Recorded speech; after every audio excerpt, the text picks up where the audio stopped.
You are listening to the Special Needs Children podcast with Chitra Iyer. Chitra Iyer is a parent of 22-year-old Shalini Iyer who has epilepsy, cerebral palsy and autism. She is the CEO of MFA and has been helping families with life-centered planning to reach their personal financial goals. She is also a trustee of a parent support group, the Forum for Autism, which was set up almost 2 decades ago. MFA is a 16-year-old organization working in the personal finance space. They have set up a dedicated practice to help families with special needs children to plan their financial goals and invest for the same. The thoughts shared here are as a result of discussions with parents, caregivers, siblings and professionals regarding the planning of a person with special needs. In this expert series podcast, Chitra is talking to Dr. Saifuddin Bijliwala and Dr. Shalini Bijliwala, two of our senior-most occupational therapists in the country today. They have been practicing occupational therapy for over 40 years and run the Jumpstart therapy centers as part of Ashish Foundation in Mumbai. Listen to them in conversation with Chitra Iyer on how their unique method of using computers, various gadgets and media as part of therapy has tremendously helped both children and adults. Also, how they guide family members with future planning for their child with special needs. Hi, Saif and Shalini. Thank you so much for agreeing to do this podcast with me. Big, warm welcome to both of you on this expert series of my podcast for special needs children. Hi, Chitra. Thank you so much for inviting us. It's a pleasure to be with you. And we too are looking forward to this exciting podcast. Awesome. Thanks a ton. So, I've known you all for so many years and it has been such a huge learning just being with you all and understanding various concepts that you all have taught me, especially for Shravan. But for all the listeners, both Dr. Saifuddin Bijliwala and Dr. Shalini Bijliwala are two of our senior most occupational therapists in the country today. And they have a fantastic experience of nearly 40 plus years, in this field of disabilities. Both of them have been exclusively working with children and adults, having, varied conditions related to developmental challenges. So, I'd like to start straight away, Saif and Shalini. Why and how did you choose to be occupational therapists? And can you please share your journey with us? Sure, Chitra. We straight away jumped into occupational therapy as soon as we passed our inters and those grades. And I did continue studying more in field of occupational therapy as a part of diploma in postgraduate psychiatry occupational therapy. This was a life-changing experience, and from there I started working, and the place I worked was very fortunate for me. It was like starting with a bang. I just went to visit one institution, Jai School, after I passed my diploma. And I happened to meet my director, Mrs. Tammy Shroff, and she just asked me who I was and what I was doing there. And I just introduced myself and said, I'm a therapist, occupational therapist. And immediately she said, I want one, and why don't you join us? And this is the remarkable way I started my career, going to look out for an institution just to visit it and come out with a job without interview or anything. And this is how it has been. A very lucky guy. And what can I say about this institute? It was amazing experience to just see the institute dedicated, planned for people with special needs. And we had, Shalini joined us in 1980 in Jai School. She was my colleague, and that's where we started working together. Yeah. And I was very fortunate to be both of us because it was like program offered way from really early childhood till adults. We had residential section there. We had dedicated diagnostic center there. not only in terms of psychoeducational assessments, but even medical assessments. And this helped us to mature a lot in terms of differential diagnosis and what can be done. So, starting with that, first lot of kids were, we had almost 500 students coming there. And my journey started with managing some of the very challenging kids who were in one group. So, being from psychiatry background at that point of time, my whole focus was on managing the behavior, and I till today I know that that was the turning point in how I practiced occupational therapy. That if I can manage behavior of a child or a person I'm working with, everything becomes easier. Without that, you can't teach them anything. Chitra, of course, every child that we met taught us a lot and added to our experience of what and how to do for the next child. So working in that institute with so many children was really a boon for us. Also, we met many parents who trusted us with their children and also inspired and motivated us to do better. They also became good friends along the way, and many of them went forward to helping us set up new programs and new projects. So when I started in '78, and we realized that there are quite a few infants coming to the center who were looking for help, and we started a dedicated services for children who were not ambulatory in an institution. So that was the first new change we could manage to get, so that we started teaching parents and babies as who would come with 2-month-old, 3-month-old babies, and we started early intervention program. There were other issues which we changed there, and that was the part of a journey that students who could not adjust very easily into school were asked to wait till they could learn some learning readiness skills. And unfortunately, parents would ask us that, but where do I go and teach them how to learn all these skills? And we also started individual kind of sessions there with occupational therapists, speech therapists, psychologists, all of us pulled in, and we started services where we could develop learning readiness skills so that they could come into school as soon as possible. Fantastic. And from there, then you guys, I guess, moved on. How did UAE happen?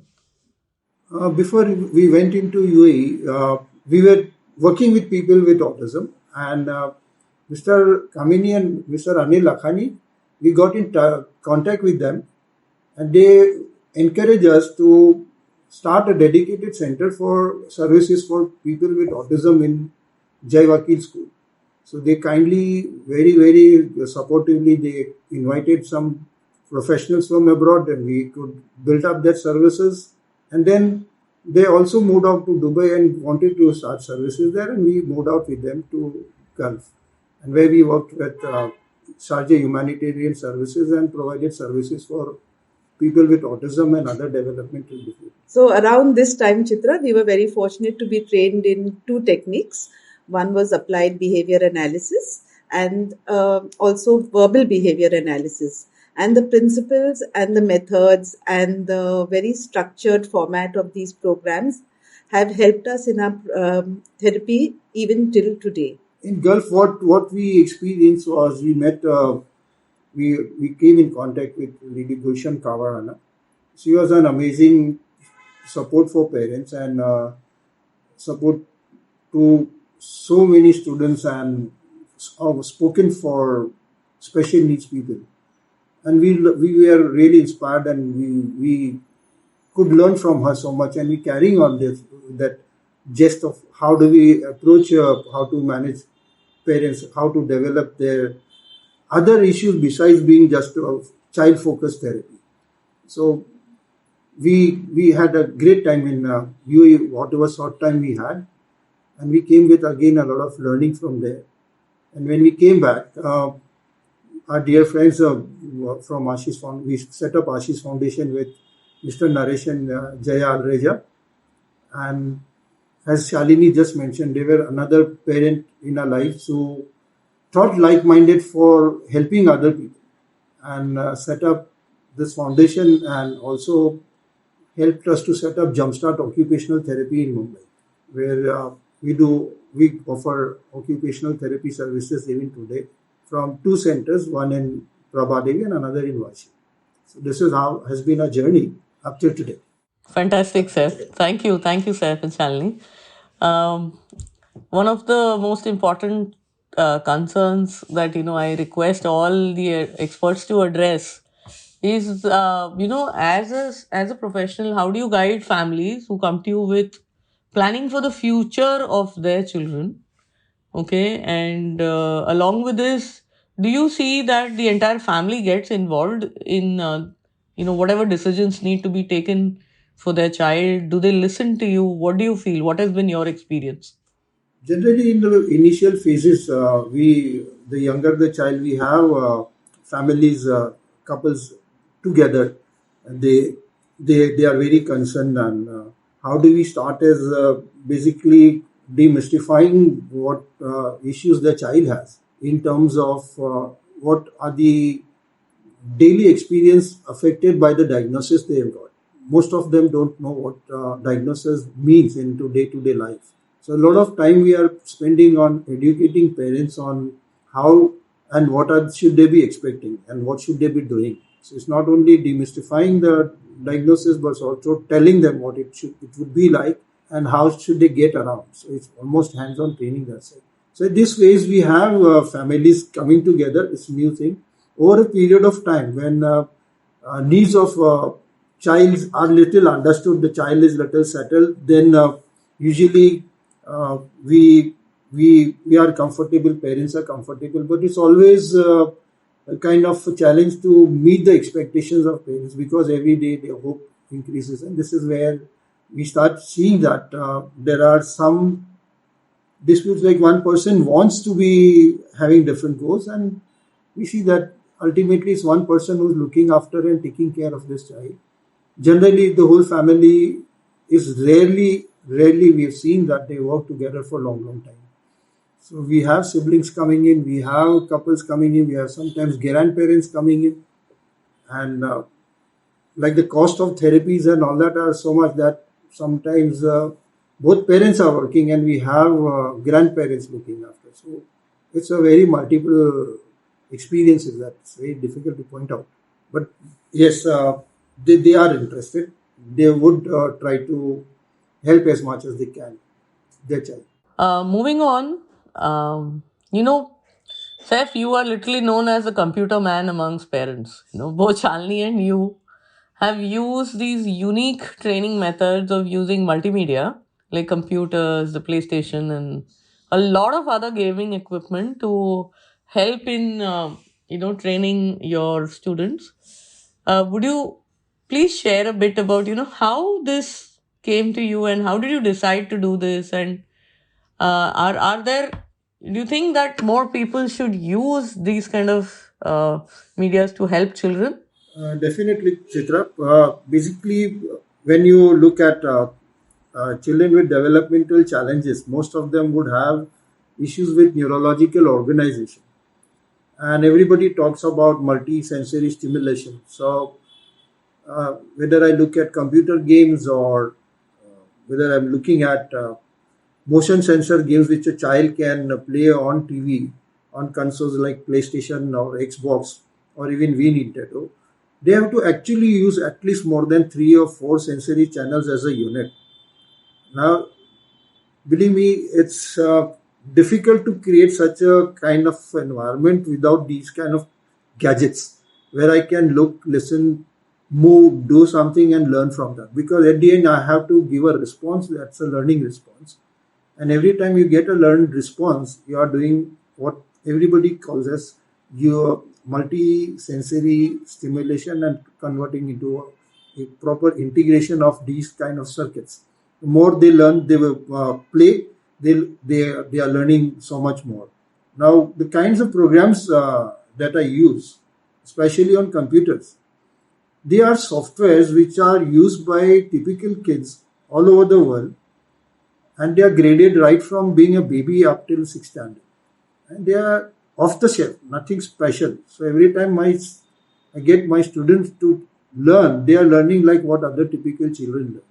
And the opportunities you can create is like right from your ability to sit and work with somebody, you are developing learning readiness skills, you are developing joint attention, you are learning to decode language, you do visual perceptual work, you are teaching so much of cognitive concepts. And most important, after developing all this knowledge, the frontal lobes come in where people talk about executive functions. Every time he plays, he has to think and judge and sustain his attention to give an appropriate response, which is a remarkable thing as far as frontal lobes are concerned. So, I mean, there is always two things a therapist has to do: build up a knowledge and also teach that child to use that knowledge. And computer and gaming equipments do that. And I think it's very sad that most of the people think otherwise.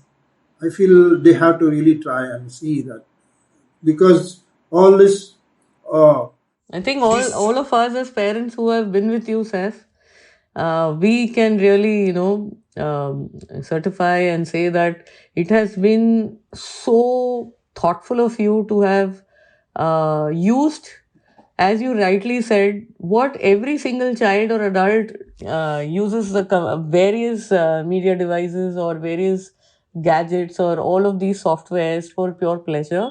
You've used that so beautifully and taught children how they can become better at various skills by doing all of these, learning all of these programs and actually playing games. yes, Chitra. So even if they play tennis with me on the Wii Nintendo, this child is more ready to cross the road safely than a person who's not played ball games also. So it's like you just understand that a ball coming to, and I see a picture approaching me.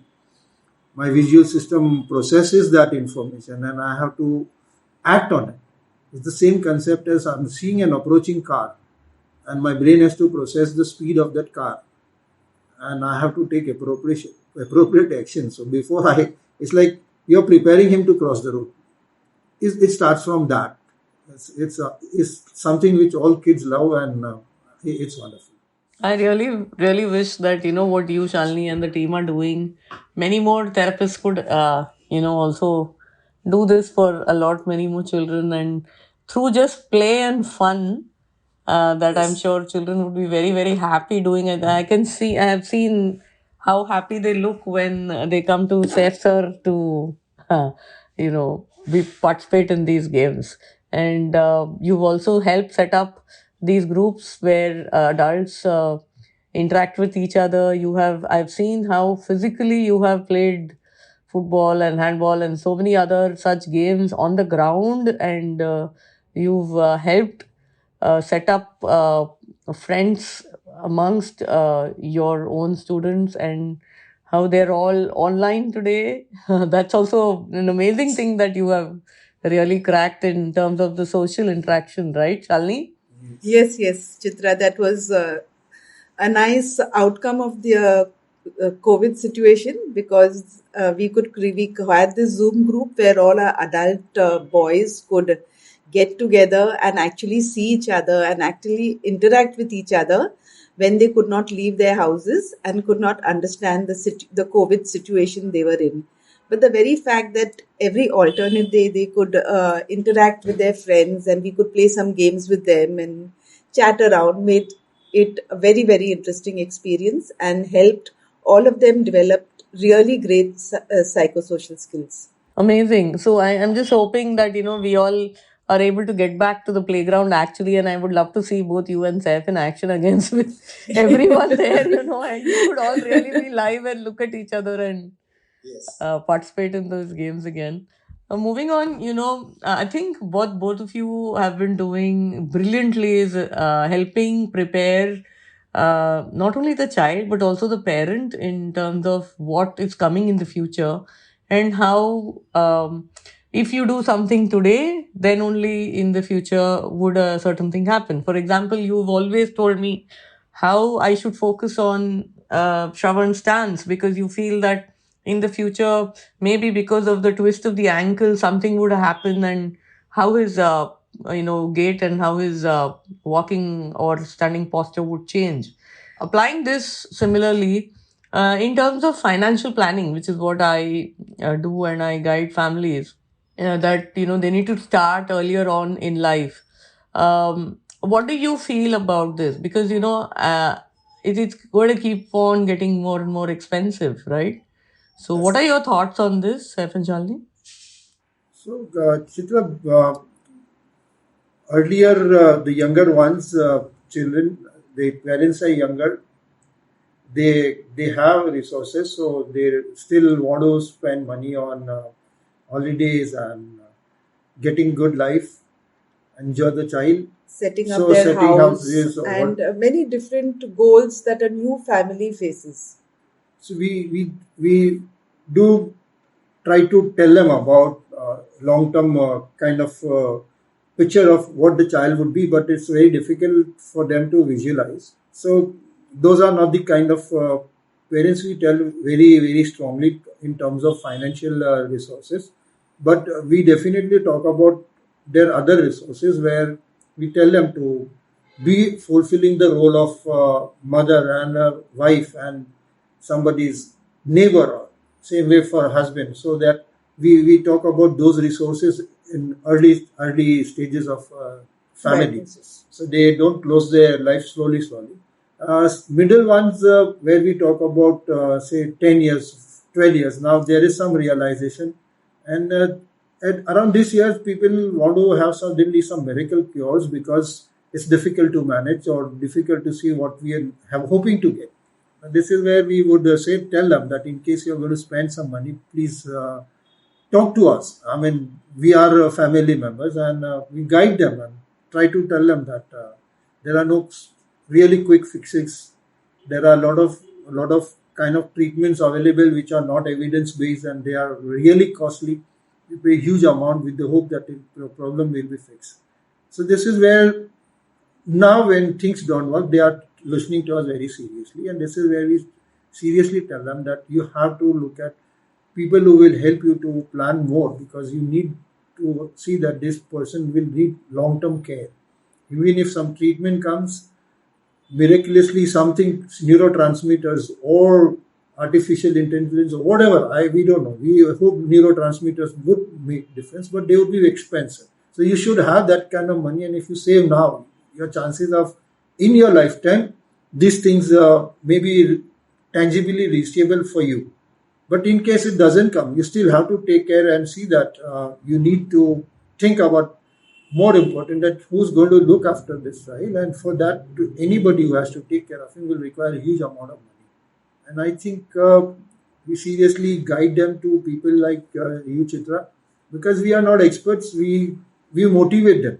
We tell them that it is possible. We give our personal experiences that I also am taking guidance from people like finance managers like Chitra, and it has helped me a lot. I'm very comfortable because Chitra guided me, and she being a parent, she will understand. It's not only finance, but a lot of other things goes along with it.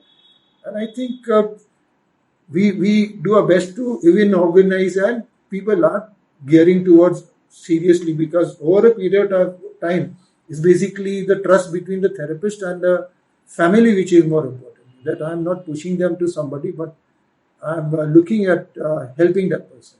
So we do say, and then is the 18 or 15 plus years, then they would really think of financial planning.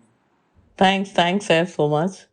This was really wonderful. Thank you. If there's anything that you both would like to say, three specific things, if I were to ask you that you would like to, kind of give advice to parents, to siblings, to extended well wishers listening to you today, what would you think? What would you say?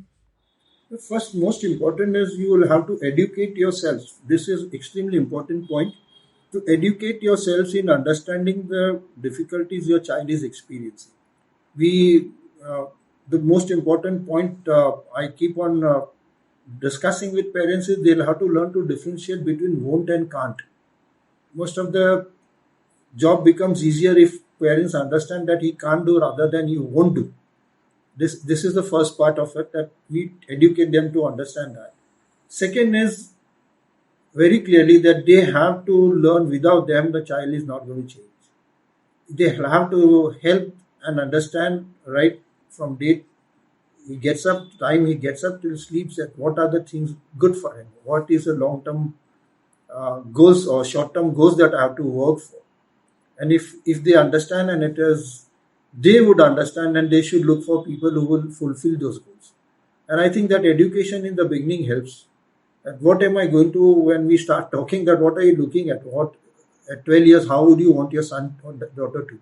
If it's a little grown up kid, we talk about 24 years. And then they start spelling out that I would like to see that he can ask for food, he can go and do his shopping, he can do it is possible. So second part is that basically as you understand your needs of your child.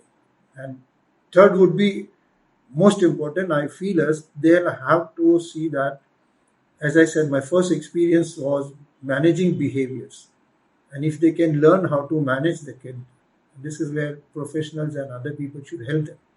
They have to be part of every session that they are spending time with their child, especially in therapy sessions. That somebody they should be trained how to talk, what to do, how to plan. Because just talking about it and not demonstrating is like belling a cat. But here when you sit and actually demonstrate, this is the third part. You be part of the process of your child's training. If you are not part of it, I don't think big picture changes. That's it, Chitra. And of course, we discussed other points about fulfilling all the rules and other stuff. But these three, I feel, is most important. I would like to add something, that this problem is really huge. It is not something that a single parent or a single family can manage on their own. Uh, you need to approach governments for better facilities. You need to get whatever help you can to create schools, hospitals, diagnostic centers, whatever. And it's really difficult for one person to take that on his shoulders. So I think parents should get together and collectively try to get services not only for their child but all children with handicaps in general. And it's something that we have to do. Like what I see in India is people are mostly doing it on their own, single people trying to make a change. I think we need a collective movement. Many parents come to us with the question, what after us? And this is a question, I think, which is foremost in the minds of many people. So Ashish Foundation is attempting to find a solution through creating a residential home, the Ashish Residential Project, where we plan to have lifelong care for the residents, matching the care and the comfort that they receive in their own homes. The task is humongous in terms of management, capital, construction, infrastructure, logistics, and what all. So, any like-minded people listening to this podcast, please reach out to us, and together maybe we can make a residential home a reality. That was really very nice, Shalini.